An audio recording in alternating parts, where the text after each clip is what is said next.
If the government shuts down, it's going to happen, as I said, at 12:01 January 20th. Why did I mention the date? Well, the 20th will mark the one-year anniversary of President Trump's taking the oath of office and becoming the nation's 45th president. Yes, it really happened. Now, the president, he will make that anniversary with approval ratings between 36 and 40%. That gives him the lowest rating of any president in the modern era after a year in office. And by the way, a year that did not have huge unprecedented events that happened to him. Now, numbers that are only likely to drop further, that if the government shuts down tonight, let alone the Russia probe that continues. And for some perspective on both the impact of the shutdown and the president's first year in office, Andrew spoke earlier to Robert Schlesinger. Robert, he is the managing editor for Opinion at U.S. News and World Report. Robert, let's start with the politics that surround government shutdowns. We've seen a few of them in the past 25 years. Are there any lessons to be learned in terms of the impact that they have on the governance and the elections that follow shutdowns? Well, if you look at the poll numbers immediately following shutdowns, in the past, it's been Republicans who have been clearly owned the shutdowns, both in the mid-90s and 2013 with President Obama, and their poll numbers suffered greatly.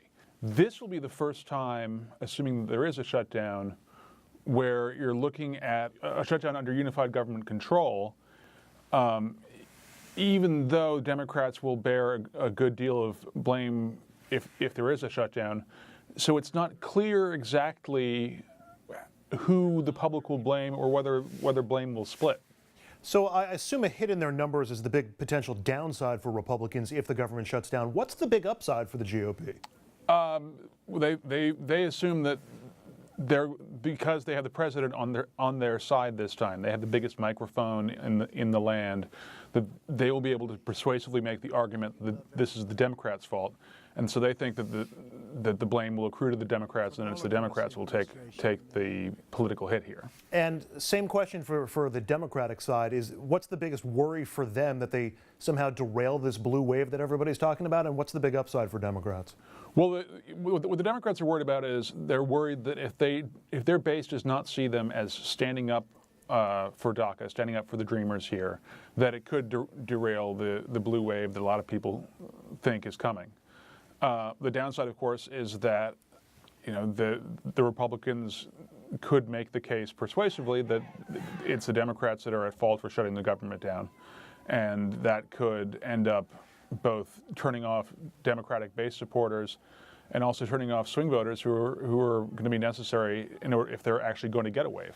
This standoff of a possible government shutdown comes as we approach President Trump's first anniversary in office tomorrow. That year is going to end with the lowest approval rating for any president in modern history, somewhere between 36 and 40%. I'm curious why you think that is. Is it his personality? Is it the policy? Is it just that he's such a departure from the norms we expect from that office? Yes, all of the above. And I think if you'd asked me a year ago, I would have said that the pace that was set both by Trump and the people around him and the people in opposition to him and the resistance, all of it, I would have said would have been unsustainable. I would have been wrong. A year later, we still have these events and allegations coming at us with the sort of quality of clowns holding a fire hose. We're just this week, we're quite probably going to mark the anniversary of his ascent to office with a government shutdown, even though, again, Republicans control both houses of Congress, at least nominally. We've also this week talked about whether he paid off a porn star, whether he's lying about his height, and whether he has dementia. And this was just 1 week. The irony is that the president has these sagging approval numbers despite the fact that the stock market is in record territory, consumer confidence is up, and the economy by most measures appears strong, which is typically something that buoys a president. Is it just not connecting with people, the economy and this president, or is he just being dragged down by all that other stuff? Well, I think there's a couple of things. I think one is that we're in the end of his first year in office, and a lot of people say, you know what, the economy was doing pretty well under Obama, and so a lot of people give credit to Obama for the strength of the economy and see it as sort of Trump coasting on the Obama momentum. Another part of it is that his major economic accomplishment of the first term was a tax bill, which was the most, if you look at the polling, was the most unpopular piece of legislation, major legislation ever passed, even more unpopular than Obamacare. Part of that is because people thought that the tax bill, they looked at it and said, that's a sop to the rich, it's not going to help me. Part of underlying all of this is, as you say, he's a terribly unpopular, divisive, and polarizing person. And so it makes it harder for him to get the benefit of the strong economy. We are in a unique period of partisanship and entrenchment in our political positions. And look, every president plays to his base to a certain degree, but Trump's critics complain that he only seems to care about his base. Is that your sense of this president? Is he uniquely focused on his base to the exclusion of everybody else? He is uniquely focused on his base to the exclusion of everything else, and it's to his own detriment, because his base isn't big enough either to govern or, under most circumstances, to win again. I mean, to assume that he can simply keep riling up his base and they can carry him to either victory again in 4 years, which would be like saying, oh, you know, I can draw another inside straight, or even enacting an agenda. His agenda is very popular with his base. Unfortunately, there's a great schism between his base and most of the rest of the country, and a lot of the policies that he pushes aren't very popular. He needs to work to reach out and try to broaden his base, something he's not shown a willingness or ability to do. But why shouldn't he think that approach would work again, since it worked in 2016? Because he lost the election he lost the popular vote by 3 million votes. He won the election by 80,000 votes over 3 states. A very smart Republican pollster right after the election said, you know, this reminds us that sometimes in poker, as I say, you do draw the inside straight. You can't count on drawing an inside straight every time out. To finish off, I'm going to put you in the Oval Office. Give this president some advice. What's the one thing he definitely should and should not do if he wants to make his second year in office more successful than his first? Do make genuine attempts to work across the aisle.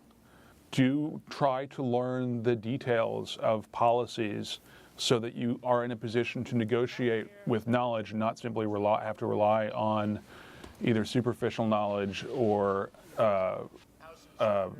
you know, the advice of aides, congressmen, or the cast of Fox and Friends. Do not assume that you have unlimited knowledge and are smarter than everyone else in the room, because it only gets you into trouble.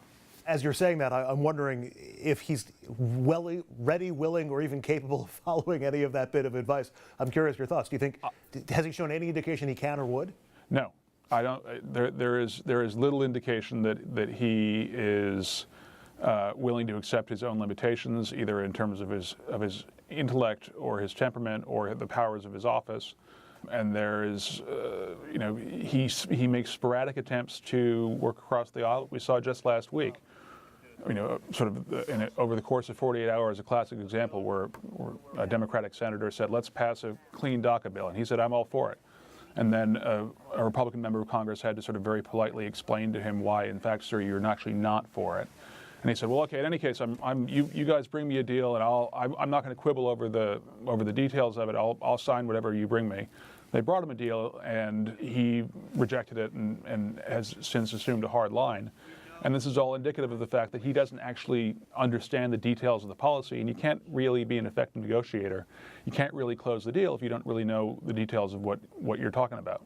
Well, whatever your take on this president, it certainly has been a fascinating first year in office. Robert Schlesinger, managing editor of Opinion for U.S. News and World Report. Robert, thanks very much. Thank you.